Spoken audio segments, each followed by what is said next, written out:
Assalamu alaikum everyone. I hope everyone is good.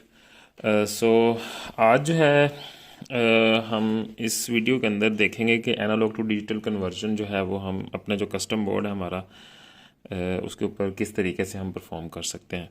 सो यहाँ पे आप देख रहे हैं कि एडीसी जो है उसकी रीडिंग के लिए हमने एक पिन छोड़ी हुई है, दैट इज़ PA4। अगर आप देख सकें यहाँ पे तो ये बेसिकली हमने एक इसके ऊपर पोटेंशियोमीटर लगाया हुआ है और इसकी वैल्यू जो है वो वेरी करेंगे, तो जिसकी वजह से हमारे पास जो है वो यहाँ पे हमारे पास एडीसी की वैल्यूज़ और उसके अगेंस्ट जो वोल्टेज है वो हमारे पास आने शुरू हो जाएंगे। सो आप यहाँ पे देख रहे हैं, मैं अगर इसको वेरी कर रहा हूँ वोल्टेजेस और एडीसी की वैल्यू जो है वो चेंज हो रही है, राइट। सो अगर हम अपनी स्क्रीन की तरफ मूव करें तो वी कैन सी यहाँ पे हमारे पास LCD 16x2 की हमने लाइब्रेरी जो है वो इंक्लूड की हुई है, क्योंकि हम LCD यूज़ कर रहे हैं डाटा देखने के लिए। बाकी अगर मैं इसकी आपकी IOC फाइल आपको शो कर दूँ तो यहाँ पे आपने देख रहे हैं कि यहाँ पे D7 4 5 6 7 और इनेबल RS पिन और बैकलाइट, ये पिन जो हमने LCD की जो वीडियो देखी थी उसका मैं लिंक में डिस्क्रिप्शन में दे दूंगा, उसका लिंक वहाँ पे आप देख सकते हैं। और उसके अलावा हमारे पास ADC की जो पिन है दैट इज़ बेसिकली PA4 जो मैंने अभी आपको शो की थी बोर्ड के ऊपर।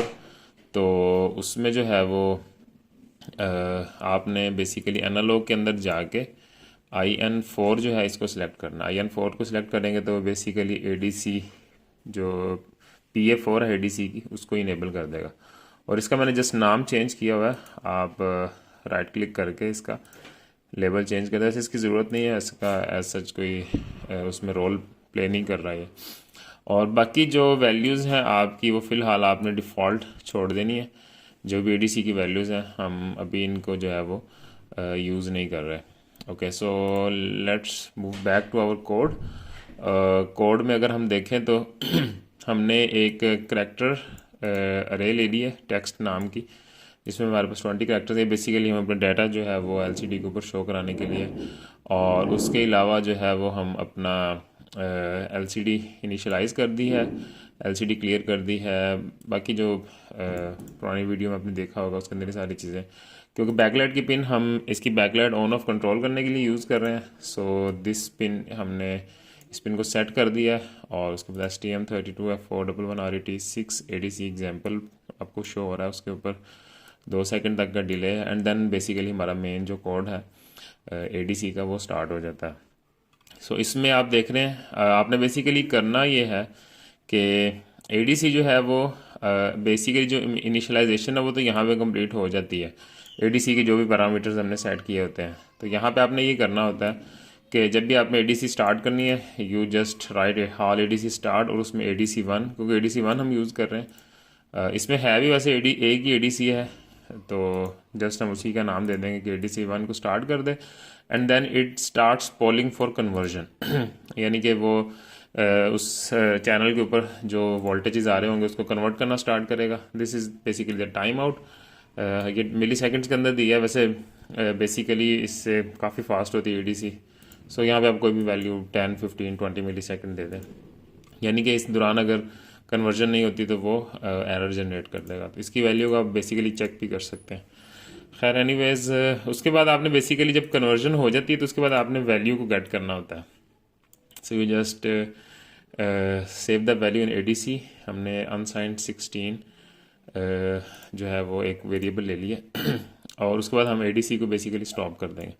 अब जो वैल्यू ADC के अंदर हमारे पास आई है उसको हम सिंपली जस्ट sprintf के अंदर उसको फॉर्मेट करके टेक्स्ट में कन्वर्ट कर अरे के अंदर उसको स्टोर कर रहे हैं और उसको LCD के ऊपर प्रिंट करा रहे हैं। उसी के साथ हम अब बेसिकली क्या कर रहे हैं, ADC जो वैल्यू आ रही है उसको हम कन्वर्ट कर रहे हैं वोल्टेजेस के अंदर। वोल्टेजेस में एक इस तरीके से कन्वर्ट होता है कि जो भी वैल्यू होती है आपकी बेसिकली उसको आप जो आपका रेफरेंस वोल्टेज होता है ना उसके साथ मल्टीप्लाई करते हैं। सो हमारे केस में रेफरेंस वोल्टेज 3.3 वोल्ट है, क्योंकि हमारा कंट्रोलर जो है वो 3.3 वोल्ट के ऊपर चल रहा है। अगर कोई कंट्रोलर 5 वोल्ट्स पे चलता है तो वहाँ पे फिर 5.0 वोल्ट आप लिखेंगे। और डिवीजन होती है आपके जितने रेजोल्यूशन का ADC है बेसिकली। सो हमारे केस में जो अगर आप IOC फाइल के ऊपर जाएं तो ये बेसिकली रेजोल्यूशन आपका 12 बिट्स का यहाँ पे आप देख रहे हैं। सो इस केस में हमारे पास जो है वो 4096, this is basically 2⁻12 is equal to 4096। तो उससे आप डिवाइड कर देंगे तो ये बेसिकली जो वैल्यू आपके पास आ रही होगी वो वोल्टेजेस के अंदर कन्वर्ट हो जाएगी। और उसके बाद जो है वो हम सिंपली प्रिंट एफ कर देंगे। पॉइंट के बाद सिर्फ दो वैल्यूज़ हम यहाँ पर शो कर रहे हैं। सो अगर आप एलसीडी के ऊपर वापस आएंगे, बेसिकली कोड मैंने ऑलरेडी अपलोड किया हुआ है इसके ऊपर, और स्क्रीन के ऊपर सॉरी एलसीडी स्क्रीन के ऊपर अगर आप देख रहे हैं तो यहाँ पे बेसिकली हमारे पास ऊपर एडीसी की वैल्यूज़ हैं और नीचे हमने जो वोल्टेजेस में कन्वर्ट किया हुआ है वो शो हो रहा है आपके पास। सो अगर मैं बिल्कुल इसको लेफ़्ट मूव कर देता हूँ तो एडीसी की वैल्यू जो है वो बिल्कुल 2 आ रही है और वोल्टेजेस बेसिकली बिल्कुल 0 है। ये बेसिकली अगर आप इसको 2 × 3.3 एंड डिवाइड बाय 4096 करेंगे तो वो ज़ाहिरा 0 वोल्ट ही बनेगा तकरीबन।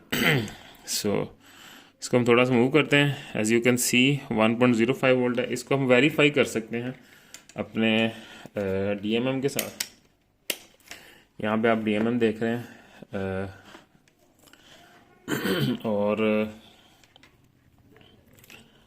यहाँ पे अगर आपको मैं ये बेसिकली थोड़ी सी तंग जगह पे लगा हुआ, यहाँ पे लगा के दिखाऊं तो इट शुड बी शोइंग, ये देखें 1.0504।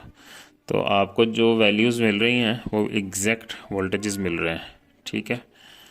सो अगर हम थोड़ा सा इसको चेंज करें, इससे इंक्रीज़ कर देते हैं 2.40 वोल्ट्स, और अगर हम दोबारा प्रोब अपनी लगाएं सो it should be showing yes exactly 2.4 volts. So this is how you can perform analog to digital conversion. और I think that's it for today's video.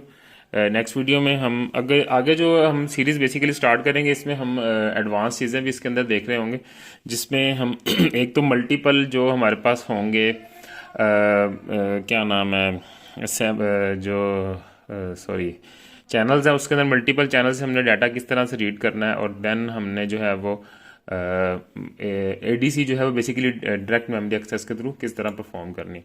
तो ये सारी चीज़ें हम फ्यूचर में देखेंगे अपकमिंग वीडियोस के अंदर। सो इस वीडियो तक के लिए मुझे इजाज़त दें। Take good care of yourself, और अगर आपको वीडियो अच्छी लगी है तो लाइक करें, सब्सक्राइब करें, अपने दोस्तों के साथ शेयर करें, एंड मुझे इजाज़त दें। नेक्स्ट वीडियो तक के लिए अल्लाह हाफिज़।